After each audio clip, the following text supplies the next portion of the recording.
สบายดีเบิดทุกทานเนาะมื้อนี้ข้าพเจ้าจะมาพาทุกคนเนาะเดินทางโดยรถจักรเนาะจาก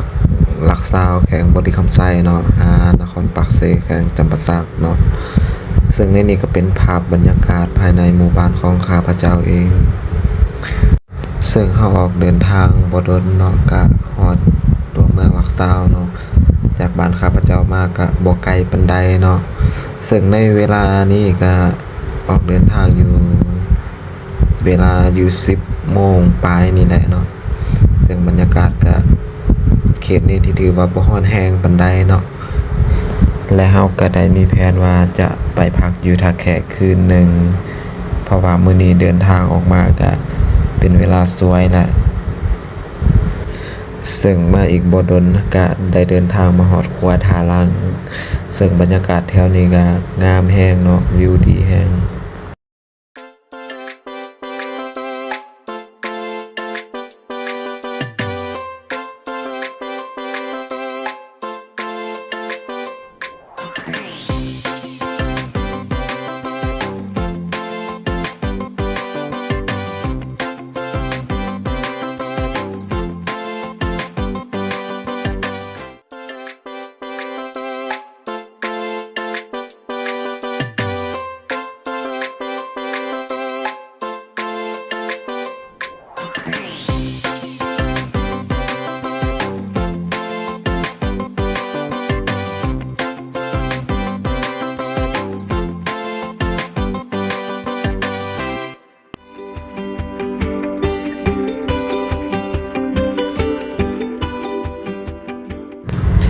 และประมาณ11 โมงปลายนี้เนาะเฮาก็ได้มาฮอดวัดนากายเนาะเฮาก็ได้แวะพักรถอาจารย์เพิ่นก็ได้ลงมาลินนำเนาะซึ่งว่าถ้าเฮาเดินทางไปต่อเลยก็ได้เนาะแต่ว่าเฮาเป็นคนหักรถเนาะขี่ไปจักระยะหนึ่งก็ต้องได้พักก่อนเนาะเพื่อบ่ให้รถมันเฮ็ดเวียกหนักเกินไป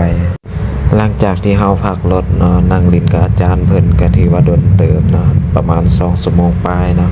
เฮาก็ได้ออกเดินทางต่อเนาะมาฮอดใกล้สิฮอดท่าแขกแล้วแหละซึ่งบรรยากาศแถวนี้ก็อ้อมรอบไปด้วย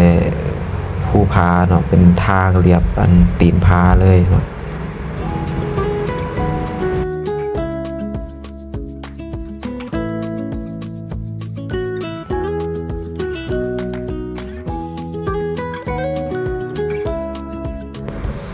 และในที่สุดเนาะเฮาก็ได้มาฮอดตัวเมืองท่าแขกเนาะเป็นเวลาอยู่ประมาณ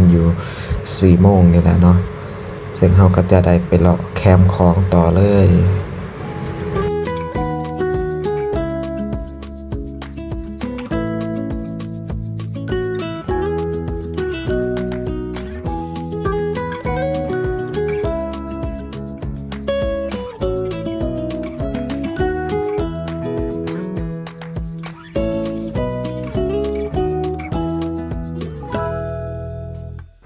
และหลังจากที่เฮาเลาะแคมป์คลองมาได้ระยะหนึ่งเนาะก็ได้มาฮอด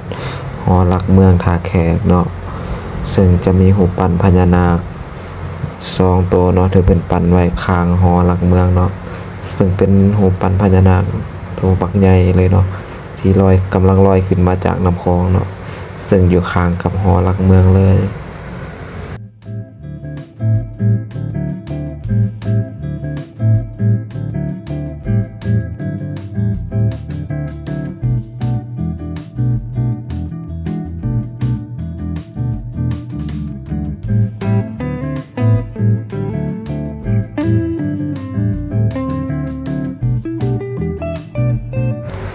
แล้วเราก็ได้ซื้อธูปเทียนเนาะเพื่อจะได้มาไหว้หอหลักเมือง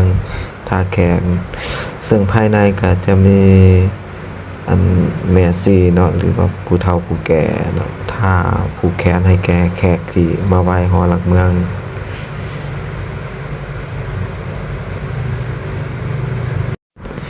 และหลังจากที่เฮาไหว้หอหลักเมืองแล้วเนาะก็เป็นเวลาใกล้ค่ำแล้วเนาะเฮาก็เลยต้องได้กลับไปพักผ่อนก่อนเนาะเดี๋ยวมื้ออื่นเฮาจะออกเดินทางต่อแต่เช้าเนาะลงปักเซเลย